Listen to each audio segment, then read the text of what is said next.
So I'm going to show you the inside of a little bit nasty toilet here, but when we started it was actually clean. Found this video from a guy on YouTube, and what I'm doing is attempting to clean the jets around the rim here. Hard water, calcification, all that, had them plugged up, and wasn't flushing very as well as it should. So I found this video about running vinegar with a sump pump to the fill tube to run it, recycle it back down to the jets. That way you don't have to try to pour it and block all this just to get it to soak. It just keeps running it through. The trick is to plug the hole in the front of the toilet right down here. Get a rubber stopper, plug that. I put in probably, I got about 1.5 gallons of white vinegar. Okay, I take that back. I got 1 gallon of distilled vinegar in there, and some food coloring so I can see the traces. That's the purple stain there. There's actually purple food coloring.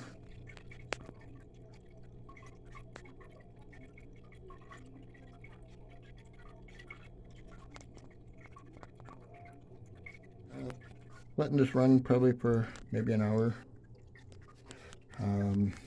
maybe an hour and a half, and cleaning out these jets. Been poking it with this little wire. Holes are really hard to find, so just out of sheer frustration I ended up getting a screwdriver, and since I'm feeling mounds of mineral deposits and calcium under here, I figure if I could knock off those mounds with a screwdriver, it might help me find the holes. And it turns out that as I knocked off some of the deposits under here, it actually opened up a little bit of flow. Not too much there, but a little bit.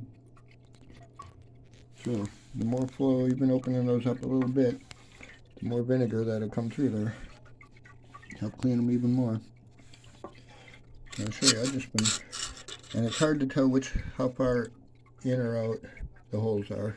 You can reach under here and kind of feel them sometimes. I mean, the holes aren't going to be very big, but these deposits I can feel. So I've just been starting right about there and kind of angle the screwdriver. So I'm using the corner. Just scraping like a madman.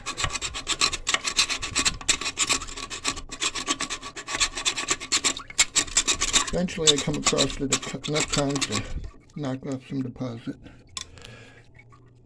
And I can feel it getting a little wet there. It's starting to get a little wetter. There's still a big mound there though I can feel. I tried doing it with a mirror to find the holes, but that got a little difficult with bad lighting. Both hands in the toilet upside down, you know, the whole thing. So we'll do it like this for a minute. Alright, yeah, I got some. You can see right there. Just opened up this one here. A little bit of flow there. Just a little bit. Yeah, that's more than I had before.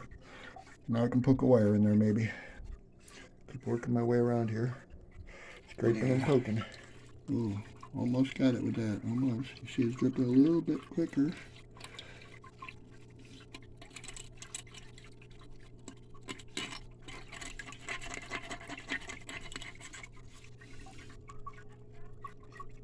A little bit.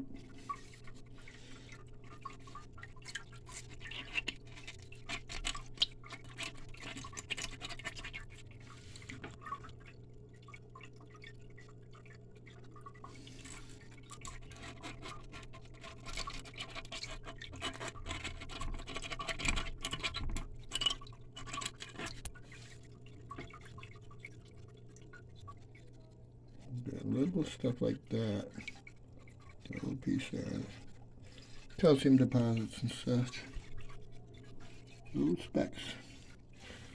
Got all those specks coming out of open up that hole. And word of advice here, you might want to get rid of the food coloring in there if you're going to be trying to poke the holes and work in there.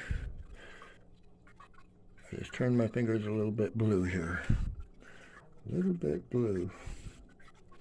So, it's working though. I'll let the pump run for a little while longer. You can see right now I have flow around here where I didn't before. Real good flow there. Much of it has to do with the volume of the pump. You know, this doesn't put out as much as when it flushes, I don't think. I imagine once I poke the holes in there, I probably could just leave this for as long as you got, and it'll just keep cleaning. So, come back and check it in an hour. That's a much better flow. We didn't have any water up here before.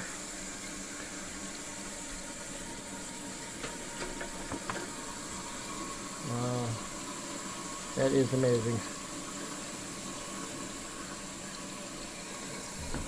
And now the flap is stuck.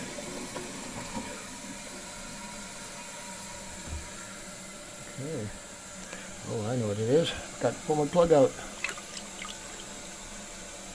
That's what it was.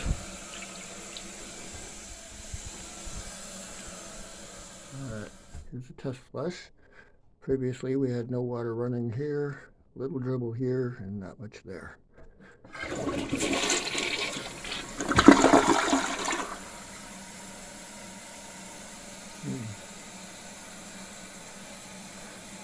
Okay, I'm seeing some ripple around here, that's good.